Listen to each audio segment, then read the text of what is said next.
भाई किसी ने पूछा है कि ये माइंडफुलनेस क्या चीज़ है?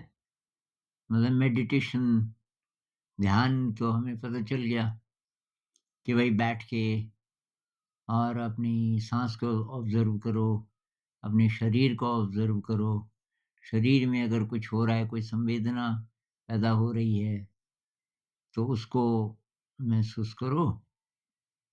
और इससे एडवांस्ड है कि शरीर को महसूस करते रहो और साथ-साथ मन को भी महसूस करो, मन में क्या चल रहा है। तो ये तो हुआ ध्यान। अब ये माइंडफुलनेस क्या चीज़ है? तो वही माइंडफुलनेस का मतलब है कि ध्यान ही है वो भी, लेकिन जब हम बैठे नहीं हैं, मतलब ध्यान में नहीं बैठे हैं, काम कर रहे हैं, कहीं चल रहे हैं, बैठे भी हैं लेकिन कुछ कर रहे हैं, ध्यान नहीं कर रहे। मान लीजिए आप बैठे हैं, चाय पी रहे हैं, ध्यान नहीं कर रहे हैं, तो ज़्यादा समय तो यही होता है हमारा। मतलब मान लीजिए कि हम करीब करीब 16-17 घंटे जागे रहते हैं, 24 घंटे में से। अब ध्यान तो आप 1 घंटा करोगे, 2 घंटा करोगे। एक भाई साहब कह रहे थे मैं 3 घंटे ध्यान करता हूँ, तो बहुत ज़्यादा तो नहीं कर पाओगे क्योंकि अ, एक तो दूसरे काम करने ही पड़ेंगे आपको। भई खाना बनाओगे, खाना खाओगे, बाथरूम जाओगे, ऑफ़िस जाओगे, पढ़ाई-लिखाई करोगे, कमरा साफ़ करोगे, बहुत प्रकार के काम हैं। तो वो तो करने ही करने हैं और वैसे भी अब कितना बैठेंगे हम।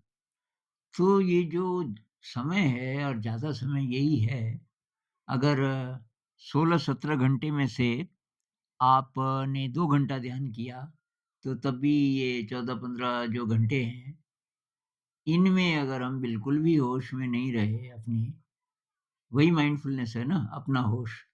तो फिर वो 2 घंटे का भी पता नहीं कितना असर होगा।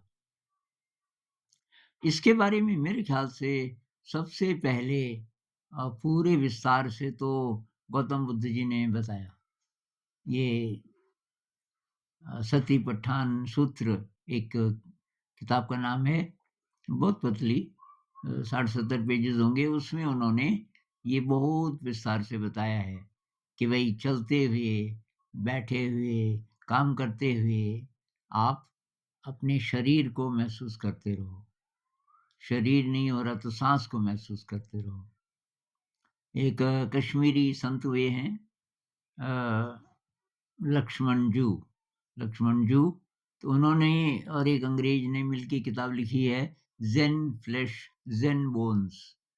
उस किताब को आप पढ़ लीजिए, तो उसमें वो कहते हैं कि साँसों के बीच जो गैप है, उसको महसूस करो, काम करते हुए। जब आप एक्टिव हो, शरीर एक्टिव है, तो 2 साँसों के बीच जो गैप होता है, साँस अंदर गई, बाहर निकली, फिर ज़रा गैप है, उसके बाद हम फिर साँस अंदर लेते हैं। तो गैप आप महसूस कीजिए, आप साँस ले रहे हैं इस समय, तो जब साँस बाहर निकल जाती है, तो थोड़ा गैप तुरंत हम अंदर साँस नहीं लेते। थोड़ा गैप होता है 1 सेकंड, 2 सेकंड या इससे ज़्यादा, तो उस गैप को महसूस करते रहो लगातार। लेकिन अपनी मर्ज़ी है, आप पूरी साँस महसूस कर लो, अंदर जाती साँस, बाहर निकलती साँस, या आपको शरीर ज़्यादा महसूस हो रहा है, उसको महसूस कर लो।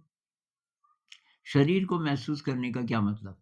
जैसे मैं चल रहा हूँ, तो चलते हुए ये पैर उठ रहा है, ये ज़मीन का स्पर्श, पैर आपने नीचे रखा, ज़मीन का स्पर्श, फिर मांसपेशियाँ, टाँगों की मांसपेशियाँ हैं, वो लगातार महसूस हो रही हैं, जब आप चल रहे हो। और आप प्रैक्टिस करोगे तो पूरा ही शरीर आपको महसूस होता रहेगा, चलते हुए। ऐसे ही कुछ भी काम करते हुए, आप शरीर को भी महसूस करते रहो। तो कुछ काम है जिसमें पूरा अटेंशन हमारा होता है। उस समय आप चिंता मत करो कि शरीर का पता चल रहा है कि नहीं चल रहा। मान लीजिए कि कोई इंस्ट्रूमेंटल म्यूज़िक है, आपकी बहुत पसंद का, उसमें खो गए आप, एकदम खो गए। आप कला कर रहे हो, उसमें एकदम खो गए, कोई विचार भी नहीं है। तो वो तो अच्छी अवस्था है। मतलब उस समय आपका मन भटक नहीं रहा है। ये माइंडफुलनेस की प्रैक्टिस हम क्यों कर रहे हैं कि हमारा जो मन है इधर-उधर ना भटके। एक्चुअली जो ट्रेनिंग है वो मन की है, क्योंकि शरीर को महसूस कौन कर रहा है? मन। ये जो चंचल मन है, सारा काम इसके लिए हम कर रहे हैं कि कैसे करके मन पहले स्थिर होना सीखे। तो उसकी चाबी है वर्तमान क्षण। मन को बार-बार वर्तमान क्षण में लाना है। मन जैसे ही सोच विचार करने लगे, अचानक पूछो, ज़रूरत है इस सोच विचार की? भई इस समय आप चल रहे हो और सोच रहे हो परसों जो हुआ था या अभी ऑफ़िस जाके क्या होगा? क्यों सोच रहे हो? उसकी कोई ज़रूरत नहीं। वर्तमान क्षण में कैसे रहें? आप खाना बना रहे हो, आलू काट रहे हो और मन में पता नहीं तब तक क्या सोच विचार आ गया।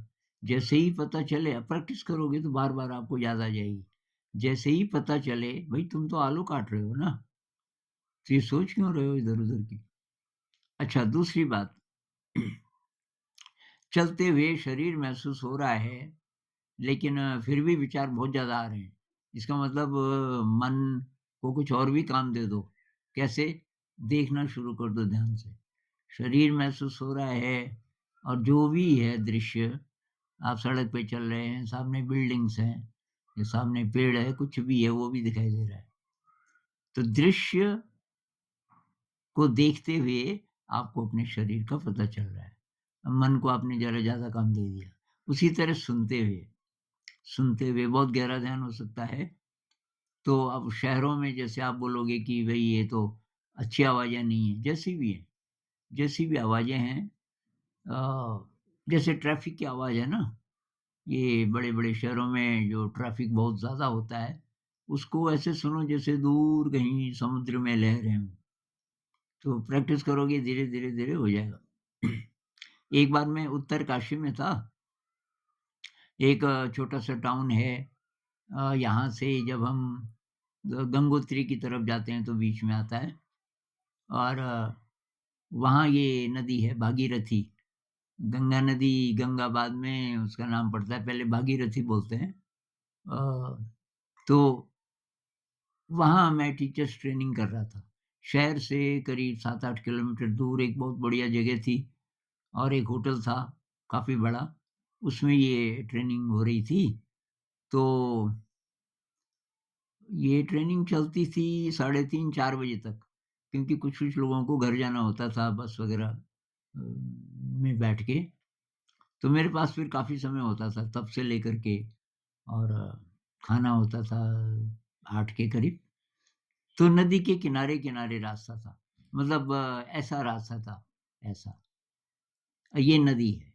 नदी है, नदी के किनारे ज़रा ऊँचाई पे सड़क है और सड़क लगभग खाली रहती थी उस समय। तो नदी की आवाज़, पहाड़ी नदी है, तो थोड़ा स्लोप है उसका, बड़े-बड़े पत्थर हैं, उनसे टकराते हुए जाती है, तो उसकी आवाज़, बस उसको सुनते, मेरा वॉक होता होगा करीब 40-45 मिनट उधर, फिर 40-45 मिनट इधर।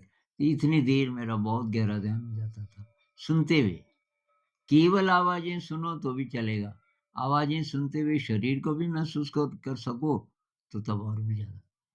तो इसी तरीके से खाना खाते हुए खाना खाते हुए सजगता कितनी है, मतलब अटेंशन कितना है आपका वर्तमान क्षण में, चाहे काम कर रहे हो चाहे नहीं कर रहे हो, अटेंशन सारा यही है। और ये जो शरीर है और आपका और जो मन है, बस पूरा ध्यान इस पे है। तो देखने वाला कौन है? ये। देखने वाले को देखते हुए महसूस करो, इसको महसूस करो दृश्य के साथ। इसको सुनते हुए महसूस करो। आवाज़ें तो यहाँ आ रही हैं ना, सारी की सारी। ऐसे ही पाँचों इंद्रियाँ, ज़्यादा डोमिनेंट इंद्रियाँ यही हैं, हमारी देखना और सुनना। तो इसका फ़ायदा उठा सकते हो और तो इस पे आप काम कीजिए और फिर आगे इस पे और बात करेंगे। नमस्कार।